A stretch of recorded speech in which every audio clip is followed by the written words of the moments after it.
नमस्कार, आप देख रहे हैं द रत्नेश टॉक और मैं हूं रत्नेश रंजन। मेरे सभी सामाजिक परिवार के सदस्यों का बहुत बहुत स्वागत है। इस देश के निर्माण में सिर्फ एक ही परिवार विशेष का योगदान है, ऐसा नहीं है।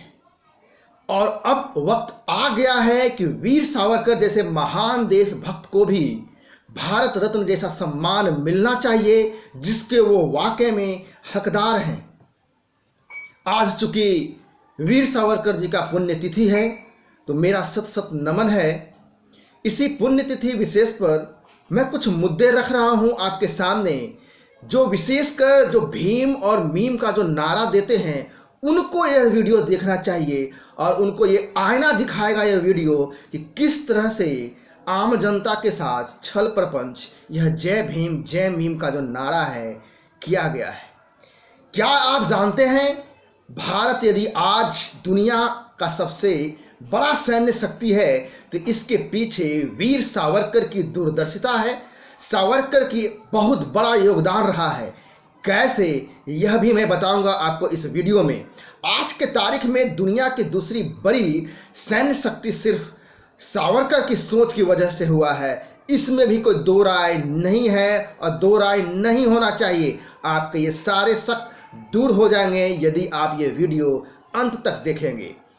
बहुत लोग को ये बात पता ही नहीं है कि वीर सावरकर ने हिंदुओं की सेना में भर्ती नहीं करवाई होती तो शायद आज लाल किले पर पाकिस्तानी फौज का जो झंडा है, मुगलिया सल्तनत का जो झंडा है, वह लहरा रहा होता और भारत के आधा से ज्यादा भूभाग पर पाकिस्तानी सैनिकों का कब्जा भी होता।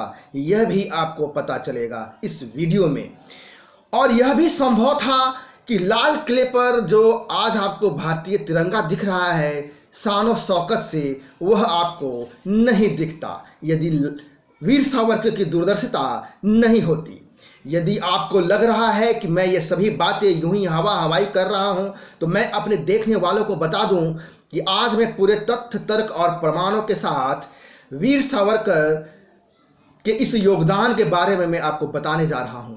और यह बताना इसलिए भी जरूरी है क्योंकि आज वीर सावरकर की पुण्यतिथि है, लेकिन दुर्भाग्य की बात है कि इस दिन भी उनको सादर पूर्वक नमन करने के बजाय लेफ्ट लिबरल लेफ्टिस्ट कांग्रेसी लोग जो हैं, जिहादी गिरोह जो हैं, वो भारत माता के इस महान सपूत को जो है इस पर जहर उगलने का कार्य कर रहे हैं।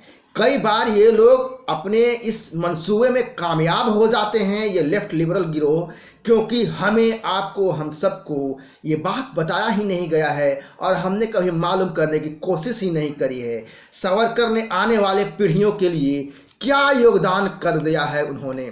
आपको यह बात पता भी नहीं होगा क्योंकि यह बताया नहीं गया कि भारत के आज़ादी से 10 साल पहले तक ब्रिटिश इंडियन आर्मी में मुसलमानों की संख्या जो तादाद थी वह अचानक बढ़ गई थी। सेना में मुसलमानों का वर्चस्व था और यही इस वर्चस्व को वीर सावरकर नहीं तोड़ते तो बंटवारे के बाद पाकिस्तान के सैनिकों की संख्या ज़्यादा होती और भारत के सैनिकों की संख्या कम होती। और यदि ऐसा हो जाता तो इसका परिणाम क्या होता, इसको एक सामान्य बुद्धि वाला इंसान भी समझ सकता है। और हाँ, एक बात और बता दूं, इस वीडियो के स्टार्टिंग में मैंने 3 अलग अलग वीडियो का वो किताब जो है, इस वीडियो में उस किताब का कवर पेज दिखाया है। मैं उन्हीं किताब का रेफरेंस दे रहा हूं, मेरी अपनी ओर से कोई बातें नहीं है। और यदि मैं बता रहा था आपको कि यदि ये ऐसा नहीं होता, यदि वीर सावरकर ने जो योगदान दिया है, तो इसका जो है दरअसल वो दूसरे विश्व युद्ध का दौर था। अंग्रेजों चारों तरफ से जो है घिरे हुए थे, उन्हें भारतीय युवकों की जरूरत थी। ब्रिटिश सेना में जो भारतीय थे उनमें मुस्लिम लोग जो हैं उनकी सेना की तुलना में हिंदू सैनिकों की संख्या कम थी। दूसरे विश्व युद्ध के वीर सावरकर ने मौके की तरह देखा, एक अवसर के रूप में देखा, क्योंकि सावरकर किसी भी कीमत पर हिंदू समाज का सैन्यकरण करना चाहते थे। खास बात यह है कि उस वक्त आम लोगों को हथियार रखने का लाइसेंस तक नहीं मिलता था। ऐसे में सावरकर ने हिंदू युवकों से आह्वान किया कि वो सेना में भर्ती हो। इस काम के लिए उन्होंने पूरे देश का दौरा किया। इसी बीच उन्होंने कानपुर में एक सभा करी वर्ष 1934 कानपुर में, और उस सभा में उन्होंने कहा कि आज भारतीय जो ब्रिटिश सरकार की जो है मजबूरी है कि वह आपके हाथ में हथियार और गोला बारूद सौंप रही है। पहले आपको पिस्तौल रखने पर कारावास हो जाता था, लेकिन आज अंग्रेज आपको राइफल, मशीन गन, तोप दे रहे हैं। हिंदू युवाओं को पूर्ण प्रशिक्षित सैनिक और सेना के अधिकारी बनना चाहिए। नौसेना के जहाज और लड़ाकू विमान भी हमारे हाथों में होंगे। आपको कागज से आज़ादी नहीं मिलेगी, आज़ादी तब मिलेगी जब आपके कंधों पर राइफल होगा। यह भाषण उन्होंने सन 1934 कानपुर में दिया था, और अपने इसी भाषण के साथ हिंदू महासभा के मंच तले पूरे भारतवर्ष में हिंदू युवाओं के लिए सेना में भर्ती का अभियान चलाया। नतीजा यह हुआ कि बड़ी संख्या में हिंदू युवक सेना में भर्ती होने लगे। लेकिन अफसोस की बात है कि वामपंथी इतिहासकार सावरकर के इस कदम की आलोचना करते हुए अंग्रेजों का सहयोगी साबित करने में लगे रहते हैं। लेकिन ये धूर्त चालाक वामपंथी इतिहासकार ये आपको सच्चाई नहीं बताएंगे कि सावरकर ने ऐसा क्यों किया, इसके पीछे रणनीति क्या थी। यहाँ पर गौर करने वाली बात यह है कि दूसरे विश्व युद्ध के पहले तक जो है ब्रिटिश इंडिया आर्मी में मुसलमानों की संख्या 50% से ज़्यादा हो गई थी। यह सावरकर की दूरदर्शिता थी कि उनका मानना था कि भारत का बंटवारा हो या नहीं हो, दोनों ही स्थिति में सेना की जो उस समय उस वक्त की जो वर्तमान स्थिति थी, तत्काल जो स्थिति थी, वह भविष्य के लिए घातक होने वाली थी। वो इस बात को बखूबी समझते थे कि यदि पाकिस्तान बना तो पाकिस्तानी सैनिकों की संख्या ज़्यादा होगी, और भारत एक रहता है और बंटवारा नहीं भी होता है तो भी मुसलमानों की इन जो ज़्यादा तादाद जो है मोहम्मद अली जिन्ना को ज़्यादा शक्तिशाली बना देगी, और इसका अंजाम होगा सिविल वार, गृह युद्ध। यदि आपको लगता है कि सेना में बढ़ी हुई मुस्लिमों की जो संख्या है, इस पर चिंता सिर्फ वीर सावरकर ही कर रहे थे, तो फिर आप एक बार गलत हैं। इस पर चिंता व्यक्त किया था उस समय डॉक्टर भीमराव अंबेडकर साहब ने।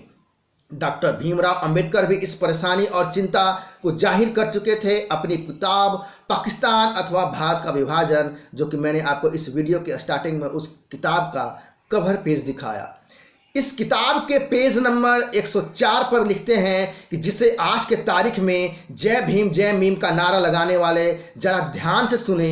वे लिखते हैं अपने किताब में कि कुछ लोगों का मानना है कि दूसरे विश्व युद्ध से पहले सेना में मुस्लिमों की संख्या 60 से 70% के बीच थी, जबकि कुछ लोगों का मानना था कि ये 50% के आसपास है। सही जानकारी के अभाव में हमें 50% के आंकड़े को सही मान लेना चाहिए, लेकिन यदि ये संख्या जो कि मुस्लिम सैनिकों की है 50% भी है, तो ये इतनी ज़्यादा है कि हिंदुओं के लिए खतरे की घंटी है।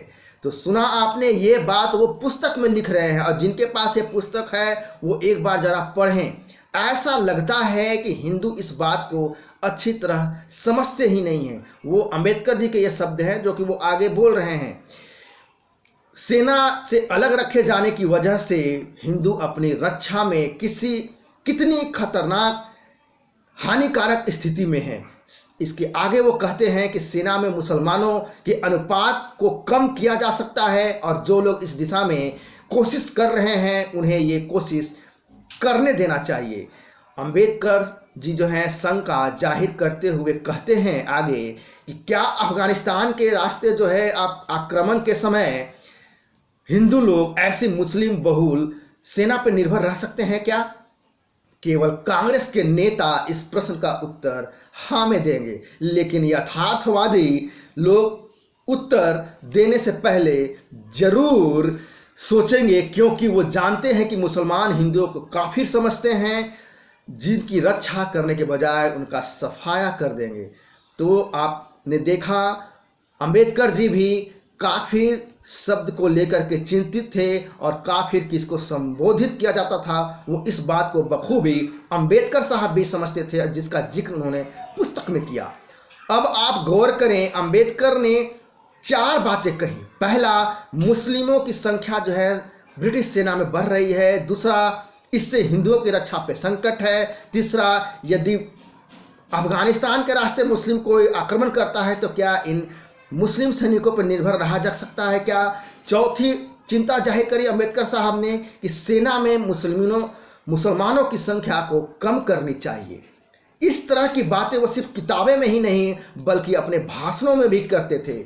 इसका जिक्र हमें मिलता है इंदिरा गांधी द्वारा दिया गया पद्म भूषण श्री धनंजय कीर के किताब में, जिसमें वो अपनी किताब है डॉक्टर बाबा साहेब अंबेडकर जीवन परिचय में लिखते हैं पेज नंबर 324 में, जिसका मैंने आपको इस किताब का कवर पेज इस वीडियो की स्टार्टिंग में दिखाया।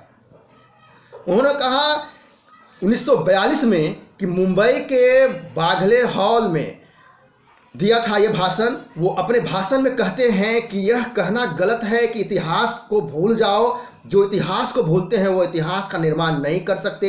भारतीय सेना में मुसलमानों के दबे जो कम दबदबा है उसको कम एक करना एक साझेदारी का काम होगा। ऐसा करके पूरी सेना की एक सोच जैसी एक निष्ठ होगी। मतलब कि अंबेडकर जी की जो चिंता थी सेना में बढ़े हुए मुस्लिमों की संख्या को लेकर के, उसी चीज़ को लेकर के भारत के सपूत वीर सावरकर भी हिंदू महासभा के बैनर तले पूरे भारत में अभियान चला रहे थे, आयोजन करवा रहे थे ताकि सेना में हिंदुओं की संख्या बढ़ सके। इसी बीच वर्ष 1941 में भागलपुर के एक अधिवेशन में वीर सावरकर ने कहा कि देश भर के हिंदू संगठनों को सबसे महत्वपूर्ण काम ये करना है कि वो अपनी सारी ताकत, सारी ऊर्जा जो है हिंदुओं को हथियार बंद करने में लगा दें। जो लड़ाई हमारे देश की सीमा तक आ पहुंची है हमारे लिए खतरा है और मौका भी है। हमें हिंदुओं का सैन्यकरण करना है और हर गांव शहर में हिंदू महासभा को जो है थल सेना, वायुसेना और नौसेना में सम्मिलित होने के लिए हिंदू युवाओं को प्रेरित करें। आज के तारीख में जय भीम का नारा देने वाले जिस तरह से अंबेडकर के प्रति सम्मान का दिखावा करते हैं और वीर सावरकर के प्रति नफरत भरे बोल, जहर भरे बोल बोलते हैं, जबकि सच्चाई अंबेडकर व सावरकर के विचारों में समानता थी। इसलिए जय भीम का नारा देने वालों को भी यह वीडियो देखना चाहिए, जो कि ये आईना दिखाता है उनको कि हिंदुओं के सैन्यकरण के मुद्दे पर वीर सावरकर और बाबा भीमराव अंबेडकर एक मत थे। 25 जून 1944 को आज़ाद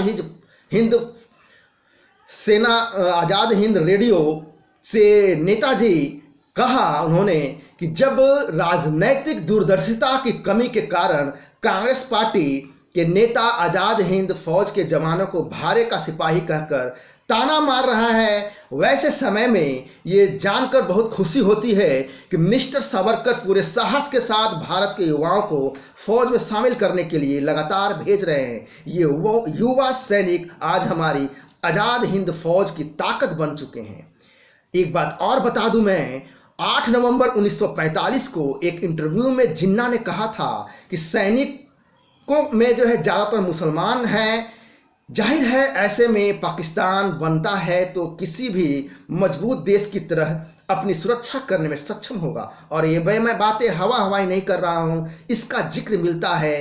किताब है एक विकांत दुलिप्पा, जो कि किताब का नाम है क्रिएटिंग ए न्यू मेडिना। इस पेज नंबर इस किताब के 176 में मिलता है इसका जिक्र इस इंटरव्यू का। लेकिन जिन्ना के जो सपना देखा था उसने सावरकर ने चूर चूर कर दिया अपने दूरदर्शिता से।